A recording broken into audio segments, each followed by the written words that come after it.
Human relations తగ్గుతాయండి. Seriously? ఎందుకు అనంటే, ఇప్పుడు మీరు చూసుకున్నట్టయితే హ్మ్. ఇంతకు ముందున్న జనరేషన్స్ అందరూ కూడా హ్మ్. ఎక్కువగా రియాలిటీకి దగ్గరలో ఉండేవాళ్ళు. అవును. అంటే అవును. రియల్ వరల్డ్‌కి కనెక్ట్ అయ్యి ఉండేవాళ్ళు. సో, ఇప్పుడున్న జెన్ ఆల్ఫా కానివ్వండి, ఈవెన్ జెన్ జీ కూడా టు హ్మ్. సర్టెన్ ఎక్స్‌టెంట్ వరకు కూడా ఆ! They have 2 worlds. ఒకటి ఫిజికల్ వరల్డ్, ఒకటి హ్మ్. Virtual world. అవును. So, they like to spend more time on the virtual world అన్నమాట. రీజన్ బిహైండ్ దట్ దానికి చాలా రీజన్స్ ఉన్నాయి. వన్ రీజన్ ఏంటి అనంటే continuous dopamine release in their brain అన్నమాట. Okay. Which is like a happy hormone hmm. Which will make them feel good. అంటే ఆ feel good factor ఉన్నప్పుడు అందులోనే ఉండిపోతున్నారు. అందులోనే ఉండడానికి ఇష్టపడతారు. ఇప్పుడు మీరు చాలా చోట్ల వినుంటారు.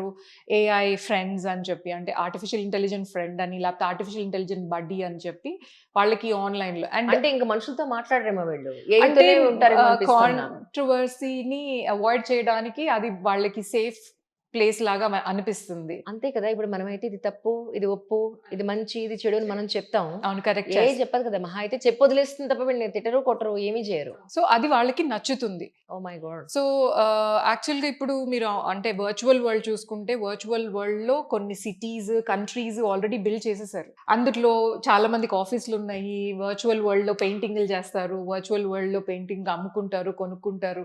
చాలా ఎంత ఉంటాయన్నమాట. పిచ్చితనం కదా! Is it real? It's not at all real కానప్పుడు ఇది వీళ్ళెలా ఇలా ఉంటారు? అంటే that is what which is giving them happiness అండి. దారుణం.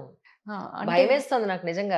పెళ్ళిళ్ళు కూడా ఏఐతో చేసుకుంటానంటారేమో ఇంకా డేస్‌లో. ఇప్పుడు మొన్న ఒక సినారియో వినే ఉంటారు మీరు.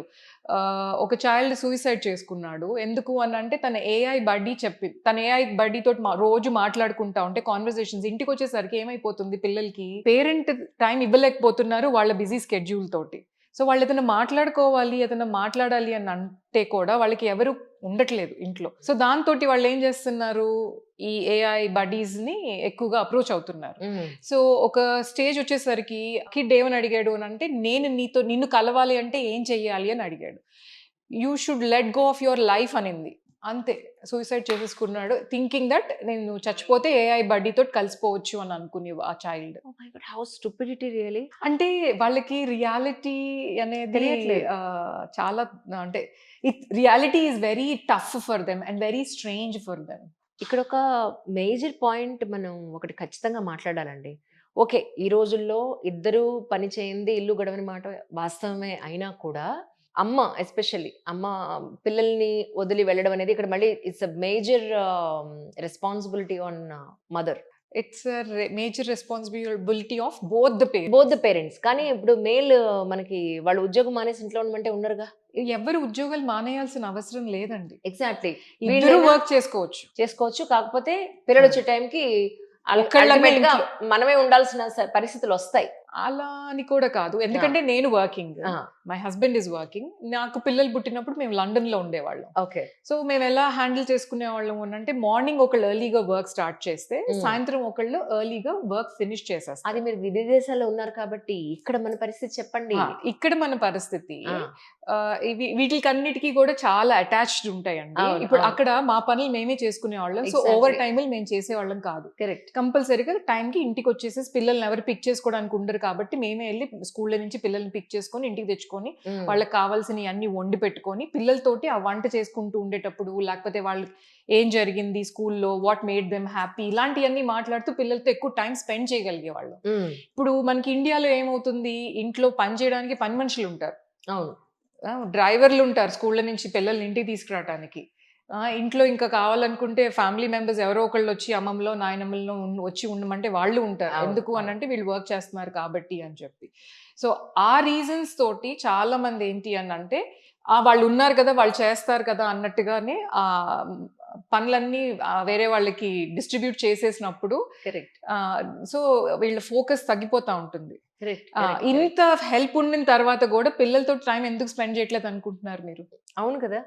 ఇంత హెల్ప్ ఉండి కూడా పిల్లలతోటి ఎందుకు టైమ్ స్పెండ్ చేయలేకపోతున్నారు అంటే, వన్ ఆఫ్ ద రీజన్స్ ఏంటి అనంటే పియర్ ప్రెషర్ అండి. హ్మ్. మీరెలాంటి ఇంట్లో ఉంటున్నారు? హ్మ్. మీరెలాంటి కార్‌లో తిరుగుతున్నారు? మీరు కట్టిన బట్ట కట్టకుండా కట్టగలుగుతున్నారా? పెట్టిన నగ పెట్టకుండా పెట్టగలుగుతున్నారా? అని పియర్ ప్రెషర్స్ కోసము మై గాడ్! పరిగెడుతూ పిల్లల్ని అంతగా పట్టించుకోకుండా ఉండే సినారియోస్ చాలా ఉన్నాయండి. చాలా ఉన్నాయి. అబ్సల్యూట్లీ అన్నీ కరెక్ట్. అలా అందరూ అలా ఉంటారని నేను అనను. కానీ ఆ సినారియోస్ లోనే పిల్లలు Yeah, yeah. నెగ్లెక్ట్ అవుతా పర్సంటేజ్ ఉంటారు. వైజ్. సో ఇంట్లో పసిపిల్లలకి చిన్నగున్నప్పటి నుంచి అంటే ఎవరు హెల్ప్ లేకుండా కూడా వేరే అన్ని కంట్రీస్ లో పిల్లలు మనం పేరెంట్ గా మదర్ కానీ ఫాదర్ కానీ పెంచుకోగలుగుతున్నారు. Correct, correct. ఇక్కడ అన్నం వండి పెట్టేవాళ్ళు ఒకళ్ళైతే, పిల్లని ఎత్తుకునే వాళ్ళు ఒకళ్ళైతే, పిల్లని తిప్పుకొచ్చే వాళ్ళు ఒకళ్ళైతే, యూనో వాళ్ళని కార్లో Yeah. తీసుకెళ్లే వాళ్ళు ఒకళ్ళైతే, కానీ మనకి కిట్టీలకి వెళ్ళటానికి టైం ఉంటుంది, పబ్బులకి వెళ్ళటానికి టైం ఉంటుంది, పార్టీస్కి వెళ్ళటానికి టైం ఉంటుంది, కానీ ఆఫీస్ అలాంటప్పుడు పార్టీస్ అటెండ్ అవ్వడానికి కూడా టైం ఉంటుంది. ఆఫీస్ లో 12 అవర్స్ బదులు 14 అవర్స్ 16 అవర్స్ కూడా కష్టపడడానికి ఫీల్ అవ్వము. 2 ఇయర్స్ ప్రాజెక్ట్ కోసం ఎన్ని గంటలు కష్టపడుతున్నారు, మరి పిల్లలు 21 ఇయర్స్ ప్రాజెక్ట్, వీళ్ళ మీద ఎంత ఫోకస్ పెట్టాలి మనం? ఇప్పుడు ఇంకా పెరిగిందనే చెప్పాలి. 25 ఇయర్స్ అని పెట్టుకోవచ్చు మనం. అంటే మనమే దాన్ని ప్రొలాంగ్ చేస్తున్నాం. చేస్తున్నామంటారా? ఎందుకంటే మీరు నేను పెరిగిన టైంలో ఎగ్జాక్ట్లీ. చూసుకుంటే సినారియోస్ వేర్ సో డిఫరెంట్ అవును, అండి. అవును. అంటే మనం ఎర్లీగా ఇండిపెండెంట్ గా లైఫ్ ని లీడ్ Lead చేయడానికి ట్రై చేసేవాళ్ళం. ఎందుకు అని అంటే ఇంట్లో ఎంత మదర్ వర్కింగ్ ఉన్నా కాకపోయినా, because my mom was working, that is a different thing. Lot of నా ఫ్రెండ్స్ వాళ్ళ మదర్స్ చాలా మంది హోమ్ మేకర్స్ Home ఉండేవాళ్ళు, makers ఇంట్లోనే ఉండేవాళ్ళు. ఉమ్.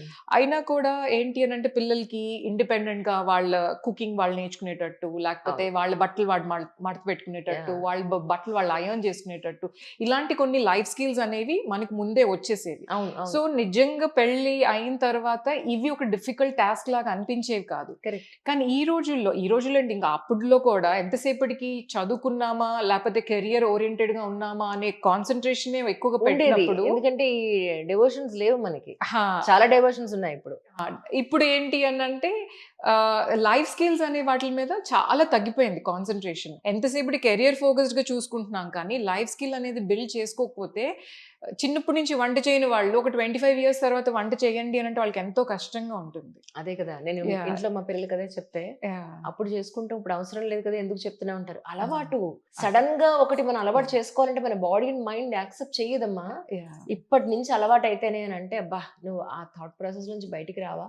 ఓకే, ఒక చిన్న ఎగ్జాంపుల్ చెప్తాను. ఒక మ్యారథాన్ రన్ చేయాలి అంటే ఒక 42 కిలోమీటర్స్ రన్ చేయాలి అన్నప్పుడు నాకు పరిగెత్తడం వచ్చు, ఆ రోజు వచ్చిన రోజు నేను రన్ చేయగలుగుతాను అని అనుకోవచ్చు. సో ఒక్కసారి మీరు ప్రాక్టికల్గా సరే నీకు రన్నింగ్ అయితే వచ్చు కదా, నువ్వైతే పరిగెత్తగలుగుతున్నావు కదా, నాకు ఒక మ్యారథాన్ చేసి చూపించండి అని ఒక టాస్క్ ఇవ్వండి అదే పిల్లలకి. కదా. వాళ్ళు పరిగెత్తలేరు, ఒక కిలోమీటర్ తర్వాత 2 కిలోమీటర్ల తర్వాత ఆగిపోతారు. లైఫ్ కూడా ఇలాగే మీరు ఆ మసిల్ బిల్డ్ చేసుకుంటేనే రేపొద్దున దాన్ని అచీవ్ చేయగలుగుతారు. లేకపోతే అది వచ్చు కదా అని ఊహలో ఉంటారు అని చెప్పి మీరు ఒక ఎగ్జాంపుల్ correct. ఇచ్చినప్పుడు correct, very good example actually. True. So that way it will help అన్నమాట పిల్లలకి. ఎందుకంటే ఈ జనరేషన్ ఇప్పుడు మీరు జెన్జీ చూసుకోండి లేకపోతే జెన్ ఆల్ఫా చూసుకోండి, వై జనరేషన్ ఎందుకు అనే దానికి మనం కరెక్ట్ గా ఎక్స్ప్లెనేషన్ ఇవ్వగలిగితే వాళ్ళు కూడా చేస్తారండి. రైట్. ఇప్పుడు ఆ జనరేషన్ కి సంబంధించిందే నా పిల్లలు కూడా, కానీ they did well in life. వాళ్ళకి ప్రాబ్లమ్స్ అంటే నేనైతే ఏం ప్రాబ్లమ్స్ ఫేస్ చేయలేదు. వాళ్ళకి 6 ఏళ్ళ నుంచి 8 ఏళ్ళు ఉన్నప్పటి నుంచే వంటలు అవన్నీ నేర్పించేసుకున్నాను. So it is not about వంట ఒకటి తినడం కోసమనే కాదండి, it will help them improve on hand eye coordination కానివ్వండి, ఇప్పుడు నైఫ్ అనేది ఎలా హ్యాండిల్ చేయాలి, ఫైర్ అనేది ఎలా హ్యాండిల్ చేయాలి, ఇలాంటి చాలా విషయాలు పిల్లలకి మనం నేర్పించుకోవచ్చు. అంటే how do you handle danger. ఇప్పుడు అమ్మో షార్ప్ నైఫ్స్ అని అంటాం, అవును కదా. దేంటి అమ్మో ఫైర్ అని అంటాం, అవును. కానీ how do you handle that అనే నేర్పించుకోవటం కూడా it is a life skill. Absolutely. లేకపోతే రేపొద్దున ఇదే పిల్లలు పెద్ద అయినాక I'm scared of fire, I can't go near the stove అని అన్నారు అనుకోండి, ఇంకేమైనా ఉందా అసలు? వాళ్ళ లైఫ్ ఏం అవ్వాలి అంటే వాళ్ళ హెల్త్ ఏం అవ్వాలి. అవును. ఇప్పుడు మనకి ఇన్స్టాలో అన్ని వచ్చేస్తున్నాయి, ఏది కావాలంటే అది మీరు స్విగ్గీలో ఆర్డర్లు పెట్టుకుంటే వస్తాయి, కానీ హెల్త్ రాదే స్విగ్గీలో. సో మన పేరెంట్స్ కానివ్వండి, మనం కానివ్వండి, మన గ్రాండ్ పేరెంట్స్ కానివ్వండి, ఎంతో హెల్త్ కి చాలా ఇంపార్టెన్స్ ఇచ్చాం కాబట్టి ఈ రోజుకి కూడా మనం ఆ మాత్రమైన హెల్త్ ఉంది మనకి. Correct. ఈ పిల్లలకి మనం అన్ని సమకూరుస్తున్నాం, డబ్బులు సమకూరుస్తున్నాము, బంగళాలు సమకూరుస్తున్నాం, అన్ని సమకూరుస్తున్నాం, కానీ హెల్త్ ఎంతవరకు వాళ్ళని హ్యాండిల్ చేసుకోవడానికి ప్రిపేర్ చేస్తున్నాము. ఇప్పుడు వాళ్ళ హెల్త్ అంతంత మాత్రాన ఉంటే నెక్స్ట్ జనరేషన్ హెల్త్ ఇంకేం మాత్రం ట్రెమెండస్లీ అది రెడ్యూస్ అవుతూనే డిక్లైన్ అది it is like on the down fall only. So దాన్ని ఎలా ఇంప్రూవ్ చేయాలి, ఒక రెసిలియన్స్ ఎలా ఇంప్రూవ్ చేయాలి, పిల్లలకి ఒక ఫెయిల్యూర్ నుంచి దాన్ని బయటికి రావటం ఎలా అనేది నేర్పించారు. ఇలాంటివన్నీ కూడా లైఫ్ స్కిల్స్ అండి. అబ్సల్యూట్లీ. కానీ అంటే మీరు ఎడ్యుకేషనలిస్ట్ ఎలా అయ్యారు అనంటే ఏం చెప్తారు? అసలు మీరు అక్కడి నుంచి ఇక్కడికి ఎందుకొచ్చారు? ఎక్కడుంటున్నారు? That's a good question. I think నా జీవితంకి సారాంశం అదే అనుకుంటా. ఇండియా ఎందుకొచ్చాను అనేది. యాక్చువల్‌గా పెళ్ళైన కొత్తలో మేము యూకేలో ఉండేవాళ్ళం.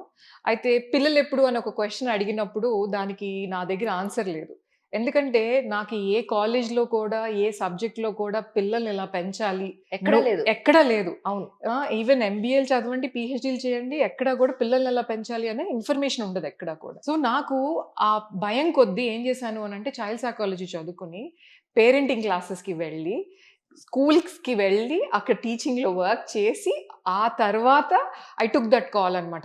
ఇప్పుడు నేను ఎలాంటి చైల్డ్‌నైనా కూడా పెంచగలుగుతాను. ఎందుకంటే స్పెషల్ నీడ్స్ వాళ్ళందరితోటి కూడా వర్క్ చేసి, ఆ తర్వాత I took a call. So, అదేంటి అనంటే it is like a preparation for life అనమాట. Because mental preparation. యాహ్! చాలా మంది పేరెంటింగ్ న్యాచురల్ అనుకుంటారు. కానీ parenting is a skill. Absolutely skill అండి. నేను యాహ్! ఒప్పుకుంటాను. ఇప్పుడు నేను మీరు ఒప్పుకుంటాను. ఆండ్రాయిడ్ వాడటం వచ్చు కదా! ఏముంది ఐఫోన్ కూడా అలాగే వాడేద్దాం అనుకుంటే కుదరదు కదా! అవును. అది కూడా నేర్చుకోవాలి. అవును. ఒక ఫోన్ ఎలా వాడాలో నేర్చుకుంటానికి మనకు టైం ఉంది. ఒక న్యూ సాఫ్ట్‌వేర్ ఎలా వాడాలో నేర్చుకోవడానికి టైం ఉంది. పిల్లలు ఎలా పెంచుకోవాలో అనేది నేర్చుకోవటానికి కూడా మనం టైం కేటాయిస్తే ఆ పిల్లల్ని చాలా బాగా గైడ్ చేయగలుగుతామండి. అవును. సో, అట్లాగే నాకు ఆ ఫీలింగ్ వచ్చింది. నేను యూకేలో ఉన్నప్పుడు నాకేమనిపించింది అనంటే, అరే! ఇయన్నీ నాకు మా పేరెంట్స్‌కి తెలిసుంటే నన్ను బాగా గైడ్ చేసేవాళ్ళు కదా!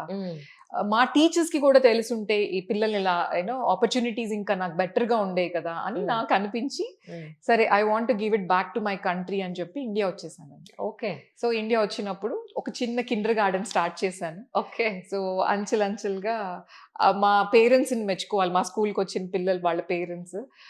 నేను కిండర్ గార్డెన్ ఒకటే రన్ చేస్తాను అనంటే వాళ్ళు ఒప్పుకోలేదు. లేదండి కంపల్సరీగా మీరు స్కూల్‌ని పెంచాలి. మేము ఒప్పుకోము అని అలా ఎంకరేజ్ చేస్తే అలా అది Kinder garden to 10th class school అయింది ఇప్పుడు. ఓకే. ఓకే. పేరెంట్ అంటే నాకు తెలుసు. యాహ్! స్కూల్ పేరు ప్రేక్షకుల కోసం. ఫౌంటైన్ హెడ్ గ్లోబల్ స్కూల్ అండి. ఇది Okay. Opposite to Miyapur metro station ఉంటుంది. ఓకే. సో, ఇక్కడ ఏంటి అనంటే పిల్లలు లైఫ్‌ని ఎలా ఫేస్ చేయాలో నేర్చుకుంటా ఉంటారు.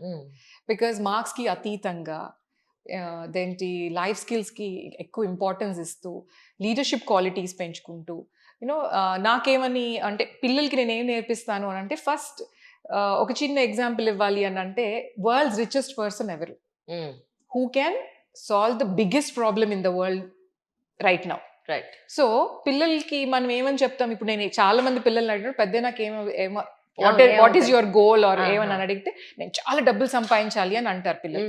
ఆ చాలాకి వాళ్ళకి నంబర్ లేదు. అవును. అయితే చాలా డబ్బులు సంపాదించాలి అని అంటే మరి దానికి కావాల్సిన స్కిల్ సెట్ ఏంటి? అంటే ప్రాబ్లమ్ సాల్వింగ్ స్కిల్స్ ఉన్నాయా? కరెక్ట్. కానీ పేరెంట్స్ చాలా మటుకు ఏమని చెప్తారు? ఏదైనా ప్రాబ్లమ్ వస్తే అక్కడి నుంచి దూరంగా వెళ్ళిపోనాన్న దానిలో దగ్గర కూడా వెళ్ళొద్దు అని చెప్తారు. కానీ ప్రాబ్లమ్ సాల్వింగ్ అనేదే తెలియనప్పుడు ఆ చాలా డబ్బులు ఎలా సంపాదించగలుగుతారు? అంటే మూలమే అది కదా! Correct. Correct. Problem solving skills అనేదే మూలం. కరెక్ట్. సో, నేనేంటి అనంటే solve your problems locally so that you can see the impact globally. ప్రతి ఒక్కళ్ళు లోకల్‌గా ఉన్న ప్రాబ్లమ్స్ కనుక సాల్వ్ చేసేసుకోగలిగితే గ్లోబల్‌గా ఇంకా ప్రాబ్లమ్స్ అనేవి చాలా మటుకు సమసిపోతాయండి. Absolutely correct. సో, నేనేంటి అనంటే ప్రాక్టికల్‌గా పిల్లల్ని ఇన్వాల్వ్ చేస్తా ఉంటాను. అండ్ మీ స్కూల్‌కి ఏదో స్పెషలైజేషన్ ఉందని విన్నాను. వెంకయ్యనాయుడు గారి చేత కూడా మీరు అవార్డ్ తీసుకున్నారు. ఓహ్! Thank you. యాహ్! అంటే it's a very practical school అండి. Yeah. మా స్కూల్ పిల్లలు revived a dead lake into a only rain water lake of Hyderabad right now. Oh! That's so nice really. Yeah! This is like first time in the country అండి.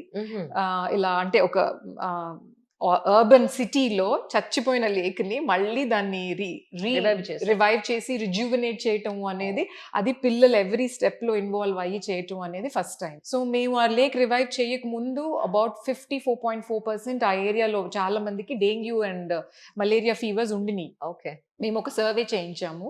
మేము lake revive చేసిన తర్వాత ఒక 1 year తర్వాత మళ్ళీ survey repeat చేస్తే less than 1%. That's so nice. So, purify అయింది. Yeah! So, because of the biodiversity మేము మళ్ళీ బ్యాక్ టు తీసుకురాగలిగినాం కాబట్టి. సో, దీన్ని చూసి ఈవెన్ హైడ్రా వాళ్ళు కూడా చాలా ఇన్‌స్పైర్ అయ్యారు. That's so nice. అండ్ వాళ్ళు ఈ ఇయర్ ఒక 6 లేక్స్ చేశారు. ఓకే. సో, అండ్ నాకు తెలిసిన ఒక ఆయన ఒక 4 లేక్స్ చేశారు. సో మా ఇన్స్పిరేషన్ తీసుకొని 2019లో మేము చేసాము. So in the last few years this is the thing. So next year కల్లా మనకి 10 to 11 రెయిన్ వాటర్ లేక్స్ ఉంటాయి హైదరాబాద్లో డెఫినెట్గా. ఓకే. యా పోన్లేండి. లక్కీగా వాళ్ళు మిమ్మల్ని గుర్తిచ్చారు. అలా కాకుండా లేక్‌లో మీరు స్కూల్ కట్టారని అనకుండా. అది స్కూల్ దగ్గరలో ఉండదండి లేక్. యాహ్! యాహ్! లేక్ దూరమే ఉంటుంది. అవునా? ఓకే. యాహ్! కాకపోతే అదొక జర్నీ అనుకోవచ్చు. ఎందుకంటే దాంట్లో పిల్లలు ఏం నేర్చుకున్నారు అనంటే వాళ్ళకి ఒక చిన్న బుక్ క్రియేట్ చేసి ఇచ్చాను నేను. అంటే ఇట్స్ స్టోరీ బుక్ లాగా అన్నమాట. చిన్న పిల్లలు ఉంటారు కదా, వాళ్ళు నేను లేక్ రివైవ్ చేస్తున్నాను అని అంత స్టోరీ వాళ్ళు చెప్పుకోలేరు కాబట్టి వాళ్ళకి ఒక చిన్న జర్నీ బుక్ ఒకటి క్రియేట్ చేసి ఇచ్చాను నేను. సో దాంతో ఏంటి అని అంటే లాస్ట్ లో అందులో ఏముంటుంది అని అంటే what do you choose for our future అని ఉంటుంది అనమాట. సో ఈగోనా ఇకోనా అరే వాహ్! ఓకే. అలాంటివి అనమాట. సో అంత ఒకసారి మనం క్లీన్ చేయలేం కాబట్టి ఒక్కొక్కటి మనం స్టార్ట్ చేద్దాం, ఫస్ట్ ఈ లేక్తో స్టార్ట్ చేద్దాం అని ఆ బుక్ ఉంటుంది అనమాట. దాంట్లో by the end of it వాళ్ళకి ఒక సర్టిఫికేట్ ఇచ్చాను అనమాట. నేను ఇంత రేస్ చేయగలిగాను ఆర్ ఇంత అవేర్నెస్ చేయగలిగాను అని చెప్పి.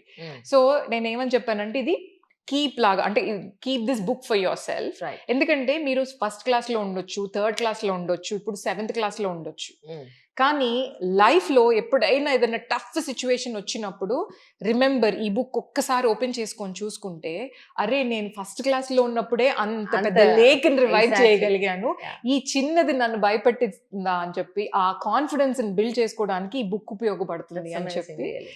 బికాస్ ఎందుకంటేనండి ఆ మసిల్ మనం ఇంప్రూవ్ చేయకపోతే ఇప్పుడులో చూస్తే చాలా మంది పిల్లలు డిప్రెషన్ అంటారు, కాన్ఫిడెన్స్ లేకపోవడం. యాంగ్జైటీ అంటారు, కాన్ఫిడెన్స్ ఉండదు, ఏదైనా చిన్నది వచ్చినా అల్లాడిపోతా ఉంటారు. పేరెంట్స్ ఏమో అమ్మో అమ్మో అమ్మో అని ఇంకా హెలికాప్టర్ పేరెంటింగ్ చేస్తూ ఉంటారు. అవును. సో పేరెంటింగ్ అంటేనే పిల్లల్ని ఇండివిజువల్గా ఆన్ దేర్ ఓన్ మనం వాళ్ళని ప్రిపేర్ చేసినప్పుడు అవును. దట్ విల్ యాక్చువల్లీ అంటే మీనింగ్ఫుల్గా ఉంటుంది వాళ్ళ లైఫ్ కూడా. నిజం. నిజం.